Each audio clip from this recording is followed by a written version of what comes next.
Last week, top policymakers and academics gathered in Sintra, Portugal, and they discussed how central banks around the world can adapt to a changing geopolitical and economic environment, and how they can make sure that they are well equipped to keep prices stable.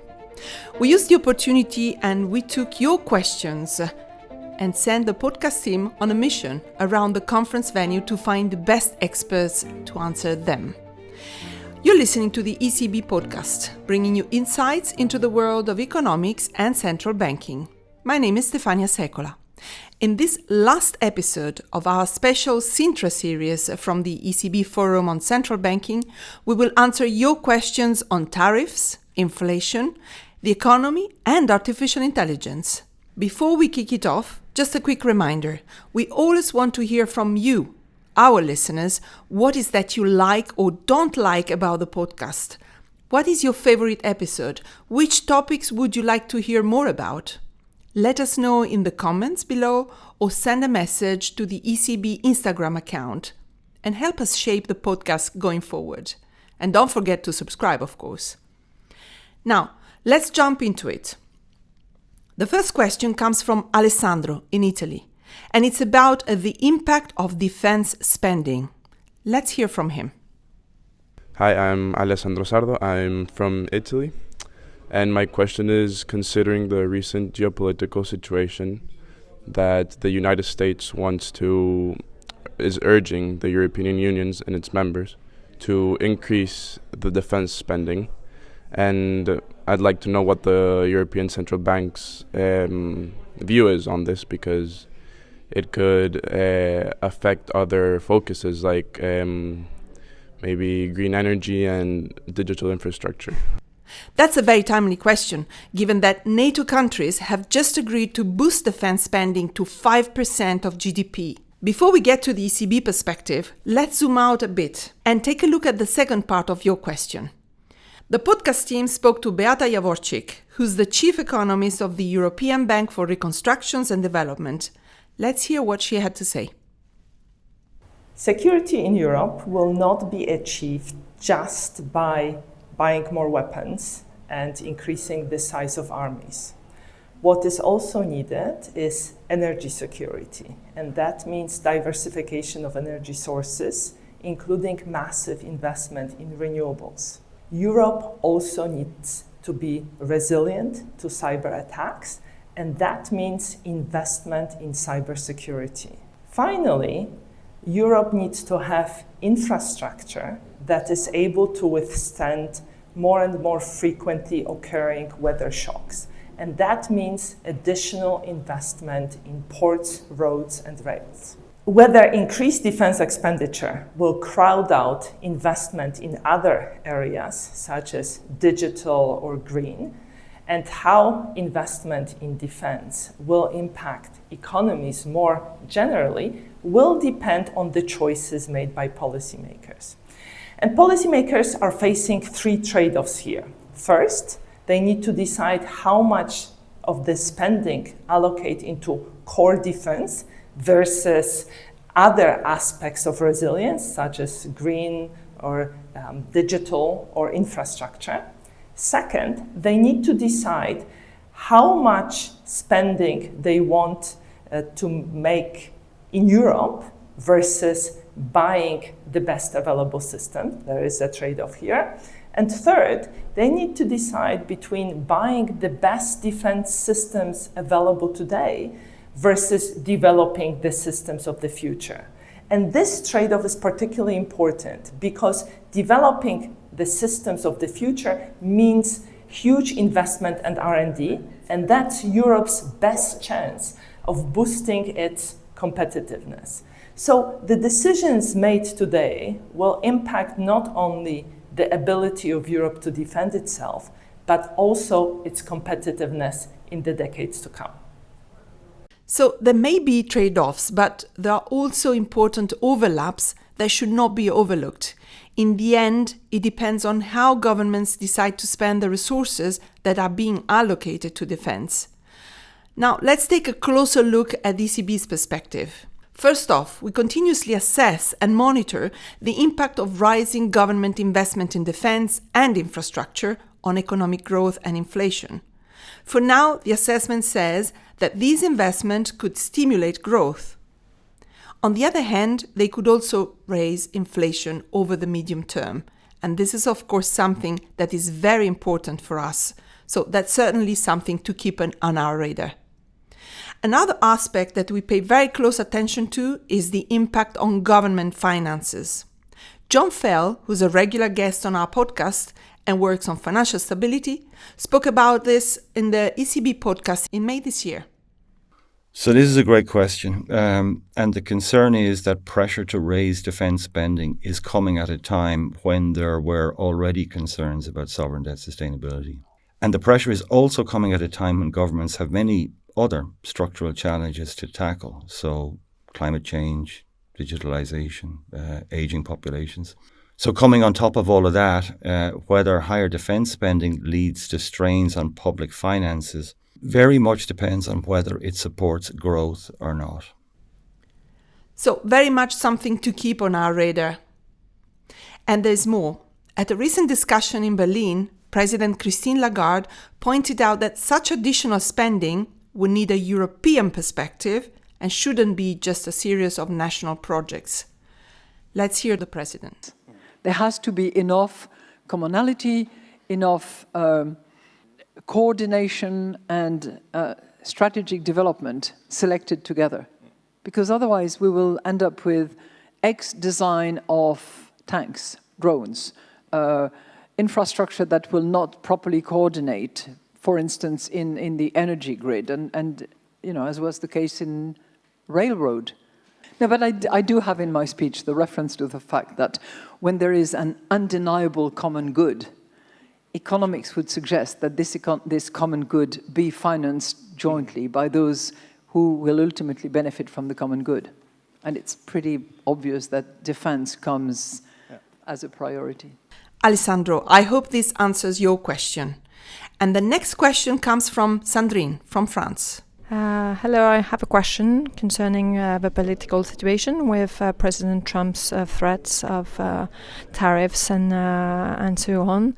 How does it affect the ECB, and how can the ECB have a role to play now? Let's start with a broader economic impact of tariffs first. The podcast team spoke to Beatrice Veda Di Mauro, who's the president of the Center for Economic Policy Research, and has just published a preliminary assessment of the economic consequences of the second Trump administration, together with over 50 other experts. We'll link this, of course, in the show notes. And now over to Beatrice. Trump and tariffs and Europe and the ECB, there are several levels on which this should be regarded and analyzed. On the highest level, higher tariffs, unilateral tariffs from the US on Europe just means simply a demand shock, meaning that lower exports, which will tend to lower prices, will also tend to lower growth, and the ECB could respond with that by being more expansionary. But the effect is limited by the fact that the bilateral trade between Europe and the US is not huge compared with everything else going on. So the deeper level is that there are reactions which also concern the rest of the world, and there may be a trade war, and then the analysis may be more complicated or will be more complicated. And at yet a deeper level, the uncertainty around the way these tariffs are being implemented is maybe at the end the most important factor.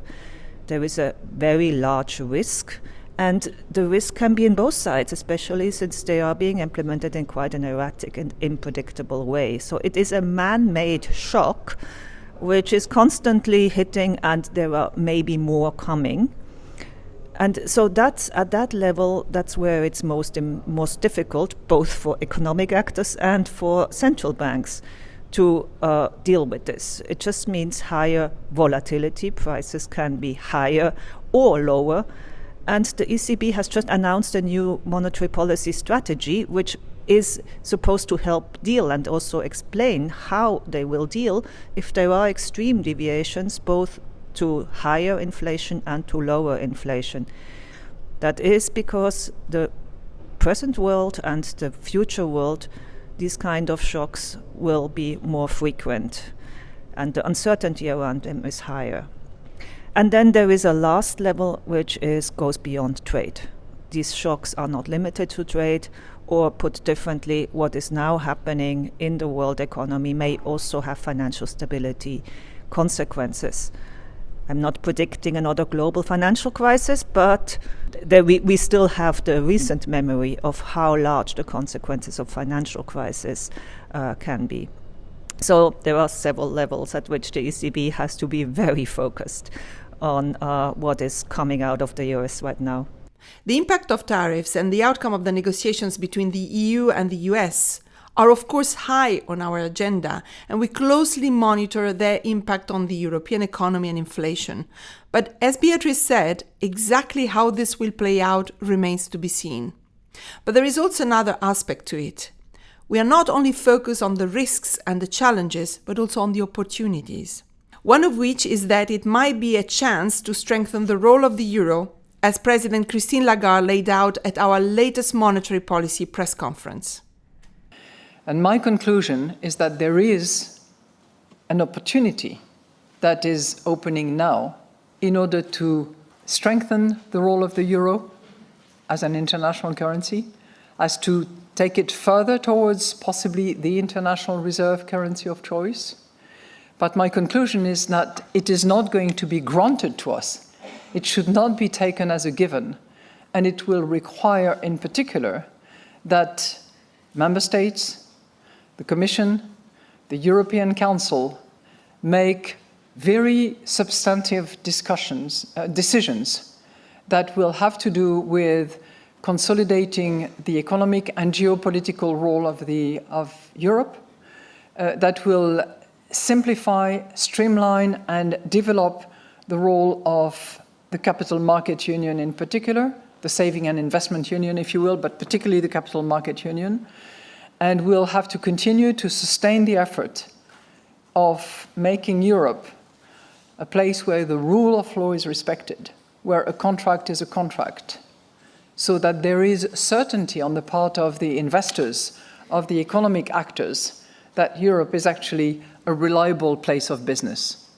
So I hope this answers your question, Sandrine, and if not, reach out to us. We talked a lot about geopolitics and developments in the world economy, but now let's bring it back to Europe and what the ECB is responsible for. We take care of price stability in the 20 countries that use the euro, but every single country has its own economic and political situation, of course. Antonio from Portugal and Sergio from Spain asked us questions on exactly that. My name is Antonio Campello, I'm from Portugal, and my question is, how does the European Central Bank balance its policies to avoid negatively impacting other European economies? Does the ECB prioritize any particular economy over the others? I'm Sergio, I'm from Spain, and I was wondering, how does the ECB make sure that the monetary policy that they create actually benefit also smaller countries, such as, for instance, Slovenia, and not just bigger countries, as I guess that smaller countries tend to be the ones that are the most forgotten? As Sergio mentioned Slovenia, the podcast team met with Primož Dolenc, the acting governor of the Central Bank of Slovenia. He is, of course, also one of the 26 members of the ECB's Governing Council, which is responsible for the ECB's monetary policy. We met him here in Sintra. So actually you posed two comprehensive questions, and I will try to answer them both at once. So, since its foundation, the ECB remained firmly committed to its mandate, and this is maintaining price stability in the medium term across the entire euro area. And this is our main guiding principle, as simple as that. So our job is simple in terms of mandate, but not simple in terms of delivering the mandate, as you know. So we do not tailor our monetary policy to individual national economies, that's one thing, or target national inflationary rates. So our decisions are always based on the needs of euro area as a whole. And this is the main guiding principle. So I wouldn't suggest in any way that ECB anyhow favors one economy over the other. Moreover, members of the Governing Council are not national representatives according to our regulation. They are committed to serving interests of euro area collectively, and so far I have not ever in my attendance in the Governing Council observed any kind of deviation from that. And as regards to the discussion about small and big countries, we as a small central bank, so Bank of Slovenia, we still play an active and equal part in the conductive of monetary policy. We try to play our role in the committees, in the discussion on the ECB, and of course also in the Governing Council. So we fully recognize that there are different countries in Eurozone, but I think that the main idea is that business cycle in euro area countries, be it big or small, is more or less the same. So what does it mean? This means that our monetary policy can well accommodate these cycles either in big or small countries, so in euro area as a whole. So this includes also small countries as Slovenia. But still, there might be some differences between countries, and we have other policies to address that. For example, we have fiscal policy and we have macroprudential policy. Fiscal policy is really important. We have seen that during recent shocks, so pandemic, war in Ukraine, increase of oil prices and so on and so on. And we have seen that well-coordinated fiscal and monetary policy is of crucial importance to keep the whole economy, broader, not just national, safe and sound. And then we also have macroprudential policy. If monetary policy is, let's say, focused on price stability, then macroprudential policy is focused on financial stability or the stability of financial sector, and this is on the national mandate. And I think that these three policies can play together pretty well if they are well coordinated. And I think this is really important, that we bear in mind the whole euro area, not individual countries or not individual nations. And with this, we can ensure that benefits of our decisions are shared equally across Europe. So there's a clear mandate and the expectations that the members of the Governing Council, which includes the leaders of central banks of smaller and bigger countries, decide on what's best for the whole of euro area and not one country alone, of course. I hope this answers your questions, Antonio and Sergio. Last but not least, let's have a look into the future. Artificial intelligence has been a game changer globally already in many aspects. It has the potential to change the way we work, increase productivity, and make us generally more efficient. But as usual, with every innovation, there are opportunities, but there are also challenges and risks. Ann-Kathrin from Germany would like to know more about it. Okay, so my name is Ann-Kathrin. I'm a student here in Frankfurt, and I want to ask if you see AI as a chance or a risk for the financial future. To answer the question, the podcast team spoke to Philippe Aguillon, who's a professor at the Collège de France, INSEAD, and the London School of Economics. Here is his response. I think the opportunities of AI is that AI has a growth potential. And why does AI has growth potential? Because it automates tasks, both in the production of goods and services, in the production of ideas. It makes ideas easier to find. It improves the innovation technology. So for those reasons, AI has a big growth potential. Now it all depends on the institutions we put in place to either harness or hamper the power of AI. If we have inappropriate competition policy, some large firms can take advantage of AI to, more than ever, prevent new firms from coming in. And that would be bad. You need AI to foster new entry, new innovation. And you don't want AI to be monopolized by strong incumbents that would make it harder for new firms to come in. If we have these monopolies and if they can successfully, expand and prevent new firms, then like for the IT revolution that started to produce growth, it will end up harming growth. So that's the issue. And so I'm talking about the cloud. The cloud is dominated by three large firms. I think Amazon, Microsoft, and I forgot the other, Google, I think. And the GPU is the main firm for graphic processors. So we need to really open up. Open source is important. Avoid excessive regulation that are an entry barrier to new firms. Extend the Digital Market Act to the whole value chain of AI, including the cloud. Insist on access to data. That's very important. All those things are very crucial to harness the growth potential of AI. Clearly, AI brings both opportunities and growth, as I said before, but also risks.